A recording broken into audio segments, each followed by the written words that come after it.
주님께서 여러분과 함께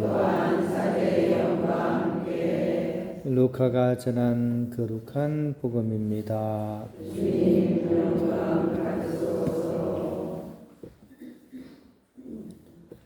예수님께서 예루살렘으로 가시는 길에 사마리아와 갈릴레아 사이를 지나가시게 되었다. 그분께서 어떤 마을에 들어가시는데 나병 환자 10사람이 그분께 마주왔다. 그들은 멀찍이 서서 소리를 높여 말하였다. 예수님, 스승님, 저희에게 자비를 베풀어 주십시오. 예수님께서는 그들을 보시고 가서 사제들에게 너희 몸을 보여라 하고 이르셨다. 그들이 가는 동안에 몸이 깨끗해졌다. 그들 가운데 한 사람은 병이 나은 것을 보고 큰 소리로 하느님을 찬양하며 돌아와 예수님의 발 앞에 엎드려 감사를 드렸다. 그는 사마리아 사람이었다. 그러자 예수님께서 말씀하셨다. 10사람이 깨끗해지지 않았느냐? 그런데 9은 어디에 있느냐? 이 외국인 말고는 아무도 하느님께 영광을 드리러 돌아오지 않았단 말이냐? 이어서 그에게 이르셨다.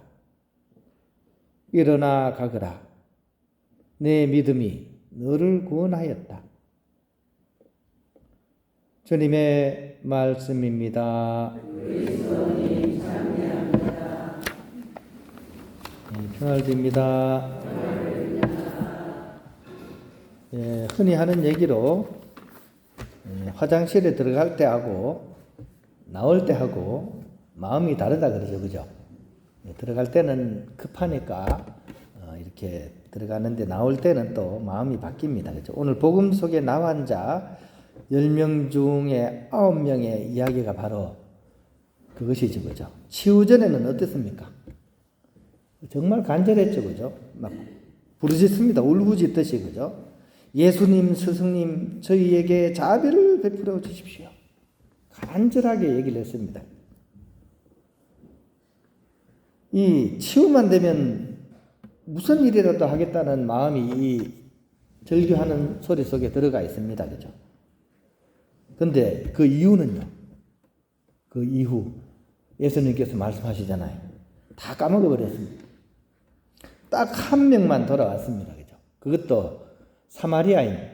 이 당시에 유다 사람들이 생각하기에 외국인인데 외국인. 다 이렇게 10명 중에서 외국인만이 와서 이렇게 막 했습니다. 그래서 이제 어떻게 됩니까? 예수님께서 일어나 가거라. 내 믿음이 너를 구원하였다. 10명이 치유를 받았는데 치유는 10명이 됐겠죠. 그죠? 근데 구원을 받은 사람은 한 명밖에 없는 겁니다. 어떻게 보면 그죠? 좀 너무하지 않습니까? 그죠? 근데 사실 우리도 그렇게 큰 소리 칠 입장은 아니에요. 그죠? 왜냐하면 우리도 들어갈 때와 나올 때 마음이 다른 경우가 많기 때문입니다. 식사 때 어때요? 식사 때. 우리 노인대에 이렇게 금요일마다 같이 식사를 하잖아요. 그죠? 그럼 제가 가만히 잘 보면 식사 전 기도는 잘해요. 식사 이렇게 기다리려 막 하는데, 그죠? 식사 끝난 뒤에는요. 까먹어버려요. 그죠? 물론 식사 후 기도가 좀 길긴 해요. 그죠? 전능하신 하느님 저에게 베풀어 주신 모든 은혜 감사합니다. 그죠? 이 세상을 떠난 모든 이가 주님의 자비하심으로 평화를 얻게 하셔서 좀 길어요. 그죠? 근데 많은 경우가 그냥 까먹고 그냥 갑니다. 그죠? 우리도 사실은 전과 후가 다른 경우가 많아요. 그죠? 본당 병사 성사 받을 때도 마찬가지입니다. 그죠? 병자 성사 가기 전에는 천사도 그런 천사가 없습니다. 다소곳하게 주님의 은총을 이렇게 기대하면서 이제 내가 정말 이렇게 참여도 많이 해요. 내가 이전에 참 이렇게 잘 못 살아서 그런가 보다 하는 그런 마음도 있는 것 같고 일단은 간절한 모습이에요. 근데 병자성사를 통해서 이제 그걸 하고 나서 병원에 딱 가셨다가 뭐 다 그런 건 아닌데 그 이후의 모습을 봤을 때 다시 신심이 원위치 되는 경우가 많아요. 성사 이렇게 청할 때는 정말 간절한 마음으로 내가 이 치유만 받고 나면 무슨 일이든 하겠습니다 하는 마음으로 병자성사를 받는데 그 이후는 다시 원위치 되는 경우가 많습니다. 신앙심은 앞뒤가 똑같아야 됩니다. 오히려 한 걸음 더 나아가서 이 앞뒤가 그죠? 뒤가 더 좋으면 더 좋아요, 그죠? 뒤가 더 좋으면 더 좋습니다. 신앙생활은 그런 점에 있어서 그래서 어떠합니다라기보다는 그럼에도 불구하고 어떠합니다라는 방향으로 나아가야 됩니다.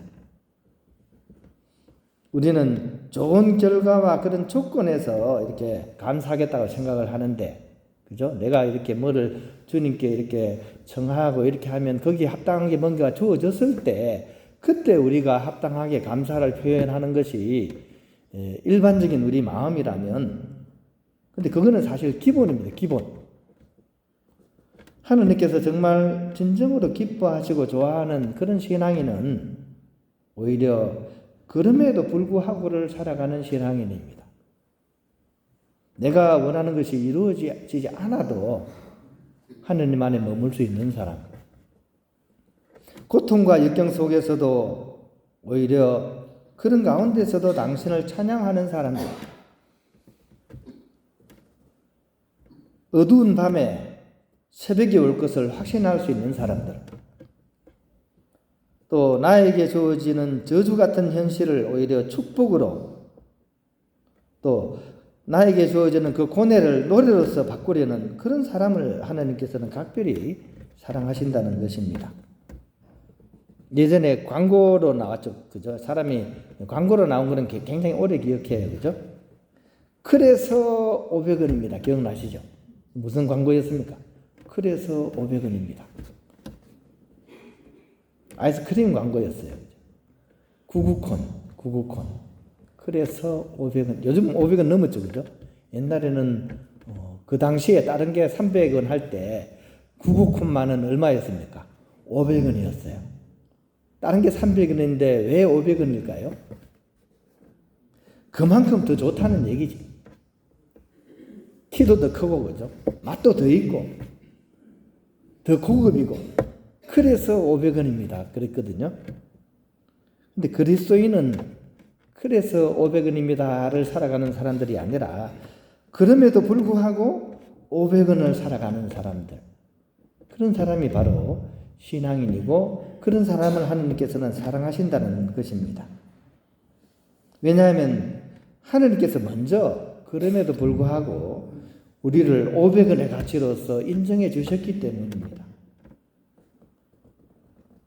앞으로 봐도, 뒤로 봐도, 위에서 봐도, 아래에서 봐도, 오른쪽으로 봐도, 왼쪽으로 봐도 미운 사람을 우리는 어떻게 해야 됩니까? 그럼에도 불구하고 용서하고 사랑하는 것이 바로 신앙인의 삶입니다. 우리 신앙인들은 바로 하느님께서 그럼에도 불구하고 우리를 용서하고 사랑해 주셨기 때문에 그럼에도 불구하고 우리의 이웃들을 용서와 사랑으로서 대할 수 있는 사람, 그런 사람이 진정한 신앙인이고, 오늘 복음을 통해서 예수님께서 우리에게 다시 한번 강조하시는 것처럼 그렇게 구원을 향해서 나아가는 사람, 몸만 치유받는 게 대사가 아닙니다. 그죠? 궁극적인 걸 얻어야 되는 거죠. 오늘 10명 중에서 9명은 몸만 치유받았습니다. 그런데 구원까지는 못 나아갔습니다. 그럼에도 불구하고 달려온 이 한 사람만이 구원에 이르렀다는 사실을 우리가 꼭 기억하면서 구원을 향해서 나아가는 그런 신앙인이 될 수 있어야 하겠습니다.